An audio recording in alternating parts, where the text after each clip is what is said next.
Labas vakaras visiems. Sveiki visi. Žinot, kai kartu su jumis gruodį pristabdėme valdančiųjų buldozerį, jau tada kalbėjom, kad greičiausiai susirinksim čia dar kartą. Ir per tuos mėnesius kelis kartus gal ir švystelėjo tokia mažytė viltis, kad o galgi nereikės, gal politikai atsitokės iš tos gruodžio beprotybės, kai įstatymus svarstė per naktis ir su katinais. Bet ta viltis visada buvo netikra, nes tai, ką jie darė tada ir tai, ką jie daro dabar, nėra jokia beprotybė. Tai yra gerai apgalvotas, iš anksto paruoštas ir labai pavojingas planas. Planas, kuriuo jie mūsų valstybę nuves šalia tokių šalių kaip Vengrija ir Slovakija. Ir tai darydami jie nuolatos melavo ir dabar meluoja jum į akis. Aš asmeniškai nebetikiu nei vienos šitos valdančiosios koalicijos žodžių.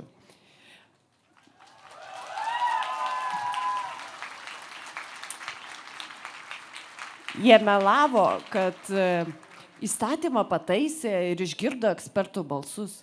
Netiesa. Jie melavo, kad atsižvelgia į Venecijos komisijos ir tarptautinių institucijų pastabas. Netiesa. Jie melavo, kad dabar jau įstatyme tikrai nebėra jokio pavojaus žodžio laisvei. Netiesa. Dabar jis tik dar didesnis. Ir taip, aš manau, kad dabar šitas valdančiųjų pasiūlytas įstatymo projektas yra daug blogesnis negu tas, dėl kurio mes kartu protestavome gruodį. Ir jis tikrai gali gana greitai ir efektyviai sunaikinti visuomeninį transliuotoją kaip laisvą ir nepriklausomą žiniasklaidos priemonę ir paversti jį politikams palankių ruporų. Pirmiausia, valdantieji lieka prie tų pačių pataisų, leisiančių lengviau atleisti visuomeninio transliuotojo direktorių ir pakeisti jį politikams palankesniu. Bet matyt, per šitus mėnesius suprato, kad vien pakeisti direktoriaus pilnam visuomeninio transliuotojo užvaldymui neužtenka, juk reikia susitvarkyti dar ir su žurnalistais. O tai padaryti nėra taip paprasta, nes, kaip Edvardas minėjo, kai taryba neseniai nusprendė paauklėti LRT žurnalistus ir uždrausti jiems eteryje tylėti, tai yra uždrausti protesto tylos minutės prieš laidų pradžias, to padaryti taip ir nepavyko. Ir aš noriu paprašyti, kad jūs iš visų jėgų paplotumėt visiems visuomeninio transliuotojo žurnalistams, kurie nepasidavė šitam akivaizdžiam spaudimui.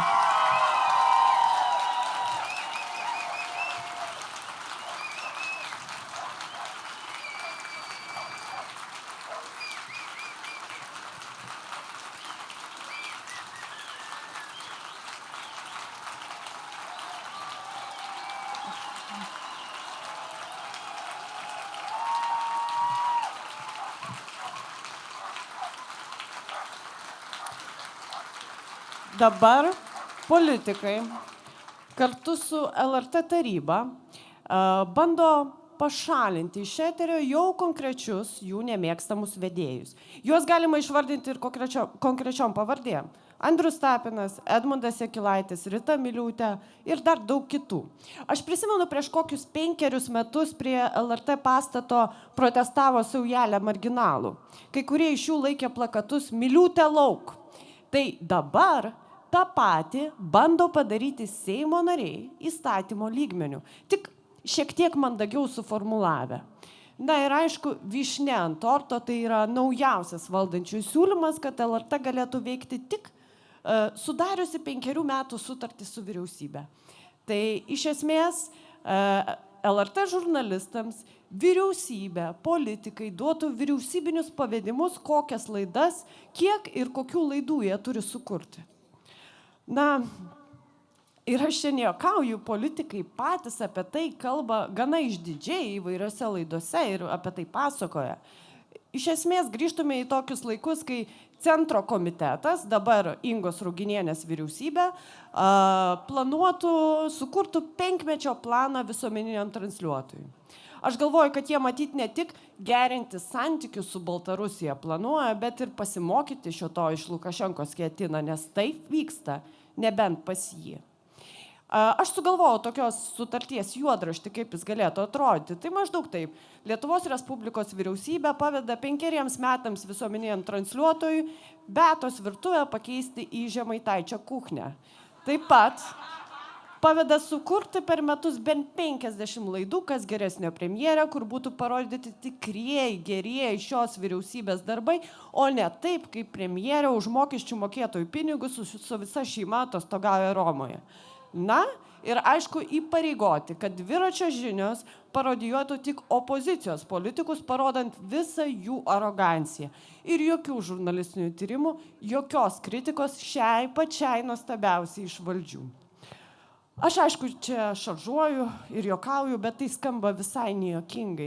Jeigu jie priims šitą įstatymą, politikai gaus galimybę kontroliuoti visuomenėjo transliuotojo turinį, kontroliuoti tai, ką jūs matote ir tai, ką jūs girdite.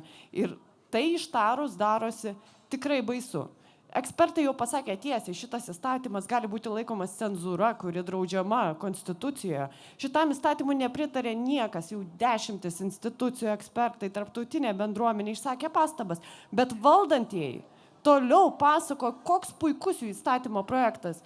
Žinot, aš klausydamasi to jaučiuosi, tarsi gyvenčiau Orvelo pasaulyje, kur tikrosios žodžių reikšmės yra išverčiamos aukštyn kojomis, kur žodžiai realiai nieko nebereiškia. O beje, kalbant apie žodžius, gal kas girdėjote kokį žodį apie šitas pataisas iš prezidento? Ne. Žinoma, kad ne. Jis vėl patogiai tyli. Šiandien aš noriu pasakyti didžiausią ačiū kiekvienam iš jūsų atėjusiam čia. Man atrodo, kad šiandien tai yra svarbu kaip niekada. Ir ką žino, gal vėl mes susirenkam ne paskutinį kartą. Nes kaip sakė, laimėjo Žemaitaitis, kaip matėte, 2 kartus antisemitas, skelbiantis savo pergalę kovoje dėl LRT. Dar pažiūrėsim, nes mes nesitrauksim ir mes nepasiduosim, kol šitos pataisos bus svarstomas Seime. Todėl mes sakom ir sakysim, šalin rankas nuo laisvo žodžio.